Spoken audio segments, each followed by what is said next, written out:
savior and he would never forget his deed. This orc was sitting on the bed in front of the protagonist, who was sitting on a chair opposite and trying to understand his accent, which he could use for his character. Harach turned out to be the son of the chieftain of the orc tribe, and thanks to the care of the healer, he came to his senses very quickly. Harach came with a fist of his chest and declared that he was the son of the chieftain of the Steel Sand tribe and would never forget the kindness of the main character and would give him everything he wanted. The protagonist with a mocking grin touched his chin and realized that he saved this guy for personal gain. They immediately leaned towards each other. The brown-haired man with a spreading smile asked the orc to call a bunch of his comrades to help in the mines. The green man looked at him with bewilderment and refused. The protagonist slightly drooped and was horrified. Then Lloyd smiled again and tried to understand the reason. The green man replied that the guy just clicked his tongue and looked like a bad person, but Lloyd said that it was just a habit.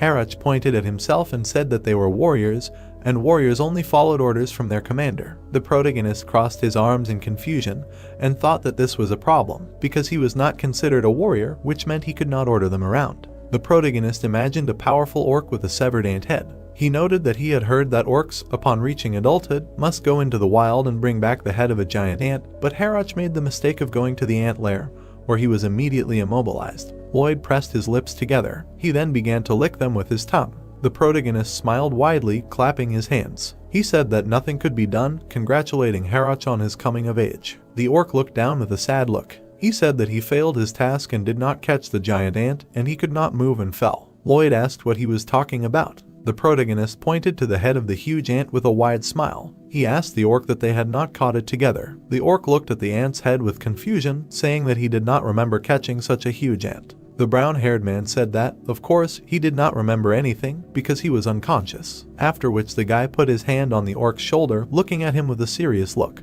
He noted that he had witnessed a truly impressive sight, and when he reached the lair, he saw the queen shaking with fear. Lloyd looked at Harach with a cold look. He stated that the queen screamed that she did not believe that she had lost to the young orc. Harach asked if this was true and that the ant monsters understood their speech. Lloyd noted that they had succeeded in this quite well. Xavier looked at the protagonist in bewilderment. The protagonist said that thanks to him, it was much easier to find their lair. The protagonist approached the orc from behind, after which he looked at him from the other side, saying that in general they caught that giant ant together. The protagonist and the orc looked at the ant's head in surprise. Lloyd looked at Harach with a wide smile, saying that he was an unrivaled warrior, and Lloyd too. Harach looked at the hero in confusion, saying about an unrivaled warrior. The hero narrowed his eyes sarcastically, asking him about 120 orcs. The orc looked at the protagonist with confidence, clenching his hand into a fist, noting that they were his. White clouds floated above the mountains. A week later, there were tents among the mountains, the village of the Steel Sand Orc tribe. Lloyd noted that this was how their long journey in search of labor ended. Akuch sat on the throne, looking at you with a serious look. He told Lloyd that he was very sorry, but they would not be able to fulfill his request. The protagonist looked at the orc in shock, wondering why he was backing out. The protagonist smiled in confusion, pressing his hand to his chest. He turned to the great chief of the Steel Sand tribe, Akuch, asking if he could know the reason for his refusal. The chief closed his eyes, saying that they were not strong enough to complete this task, and in order to maintain their strength, they needed to eat meat, and if they did not hunt, their muscles would weaken. Behind the chieftain stood a sad Harach. Akuch said that losing their strength would lead to the fall of the tribe, and they could not reduce the number of warriors since they were needed for hunting. The protagonist asked that they hunt every day. Akuch looked down at the protagonist, saying that this was true, and their muscles would weaken if they did not eat meat. The protagonist thought that he was an idiot with his muscles. Xavier looked at the thoughtful protagonist, saying that for them, proteins and muscles are the meaning of life, and it would be better to abandon this idea. Lloyd slightly opened his mouth, saying that he heard them. Then he spread his arms out to the sides, asking that if the meat did not spoil for several days, then they would not have to hunt constantly, and they could lend them workers. The chieftain nodded his head, saying that everything was right and they wanted to pay him back, but when it came to their strength. Lloyd moved his leg to the side, asking what it meant. It was possible. The protagonist leaned slightly, smiling contentedly. He asked the chief what if they had the ability to keep the meat fresh for a while. The protagonist noted that they needed to go back a little and remember the time when they first arrived at the village. Harach looked ahead with tears in his eyes at his father's ties. Akuch, with tears in his eyes, met his son. Harach suddenly rushed towards the chief. Akuch bounced off the ground, heading towards his son. The father and son ran towards each other, after which they hugged each other tightly. A huge wave of energy came from their collision. The protagonist narrowed his eyes in bewilderment, watching what was happening. He noted that it was just a hug, but the effect of it was so destructive, and if he stood between them, he would have been ground into powder. The protagonist grinned wickedly, thinking that if he were to get 120 of these brave craftsmen, their productivity would skyrocket 1,000-fold. Lloyd noted that there was something else that deserved attention. Harach presented his father with a huge ant head, telling him to watch as he had brought the head of the queen ant. The orcs began to raise their fists in the air. The chieftain shouted to his son that he was proud of him and that this day would be a holiday. The orcs began to squat with objects on their shoulders, saying that they were just training. The brown-haired man watched what was happening in bewilderment. A golden pillar was visible on the orc's shoulders. The protagonist looked at the pillar in shock, wondering what they were doing with these golden things. The orcs were training with golden objects. Lloyd noted that it felt like they were pulling them out of thin air. The orc was clutching a golden lamp in his hand. The protagonist noted that these things were more expensive than any other sports equipment.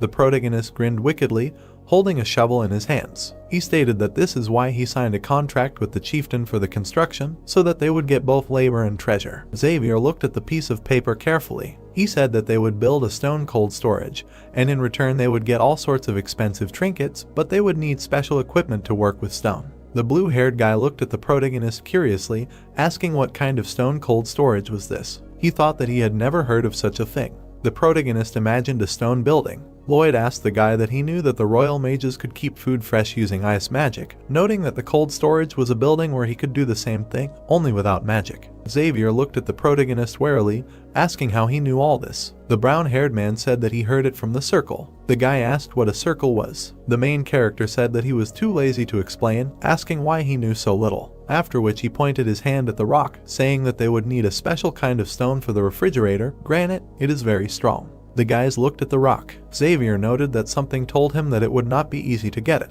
Lloyd noted that this was true and it would not be easy. The protagonist pursed his lips, thinking that they did not have dynamite either, but they had an excellent replacement. The brown-haired man looked at the blue-haired guy, saying about the turn. The hero smiled slyly, thinking that he had one person in mind with dynamite. The blue-haired guy thought that, apparently, he was going to use it again. Lloyd noted that this is one of the key moments of the novel Night of Iron and Blood. A purple barrier towered over the city. Shaitan noted that this was Namaram. People looked at the purple barrier in horror. The protagonist noted that this was a city trapped inside a magical barrier and thousands of refugees were locked inside the city, whom Xavier had to save. The swordsman watched in horror. Lloyd noted that by that time Xavier had almost become a master of the sword, and his mana heart had the 4th mana ring, and he helplessly watched as mana was sucked out of the hearts of the captives. The swordsman bared his teeth, swinging his blade. He noted that he must save them even at the cost of his life. The protagonist noted that in this way, he himself, without knowing it, created a deadly technique. A blue energy sphere appeared in space. Xavier noted that it was necessary to protect Mana's main heart with 1 ring and the other 3 rings. An energy explosion occurred in space. Xavier noted that a blow would follow. The swordsman put his hand with the blade in front of him.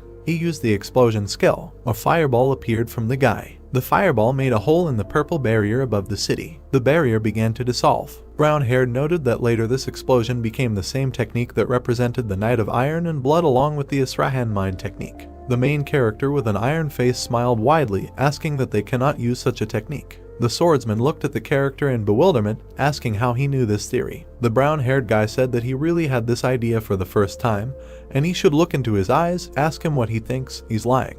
The protagonist was winding a strand of hair around his finger. The swordsman said that he was right and his eyes were terribly annoying, and he saw lies in them. Lloyd asked that he didn't believe him. Then he smiled widely, spreading his arms out to the sides. He said to just try, and he hoped that Xavier's skill would only improve from this. The blue-haired guy noted that he knew that he would still do it his way. Lloyd asked what he was talking about, suggesting that they always wish each other only the best. The protagonist looked at the swordsman's back with a sly grin. Xavier said that if the theory was correct, then he would only benefit from it. Lloyd thought that if he succeeded, he would also make every effort. The swordsman put the weapon in front of him, thinking that he needed to protect the heart of the mana with 1 ring and the other 3 rings. Xavier plunged his blade into the rock, noting that he needed to release it. A bright light appeared from the rock. The protagonist watched what was happening in bewilderment, wondering if this was a success on the first try. Clouds of smoke rose, among which a black silhouette of a guy was visible. From the clouds of smoke, Xavier appeared with torn clothes. The swordsman looked at the protagonist with displeasure, asking if he had planned everything on purpose. The brown-haired man noted that he had not at all, and he was sorry that it had turned out this way. The swordsman sighed heavily,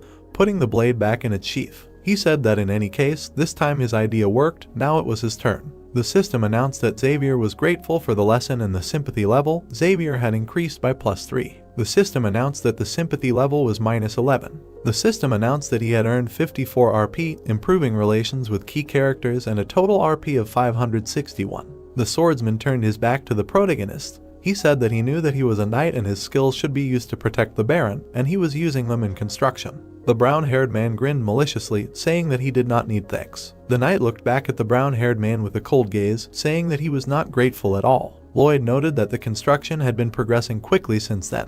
A huge peapodong stood next to the protagonist. The protagonist noted that the granite that Xavier had split and shaped had been delivered to the peapodong construction site. The man looked at the orc with bewilderment, who waved his hand. The orc told the man that he would only strain his back like that, and he would show him how it should be done. The men watched as the orcs carried stones. The protagonist said that he did not even ask them to do this, but the orcs, addicted to training, did all the work themselves. The orcs said that this was like a regular training, and now it was necessary to let it go. The protagonist watched with curiosity what was happening, thinking that at this rate they would finish the construction 5 times faster. Lloyd looked ahead with a serious look, noting that now they only needed ice and insulation. Xavier stood next to the protagonist. Lloyd asked the knight that he had sent workers for insulation material, and that it was a long time ago. The swordsman noted that exactly 3 weeks had passed. The protagonist looked at the knight with caution.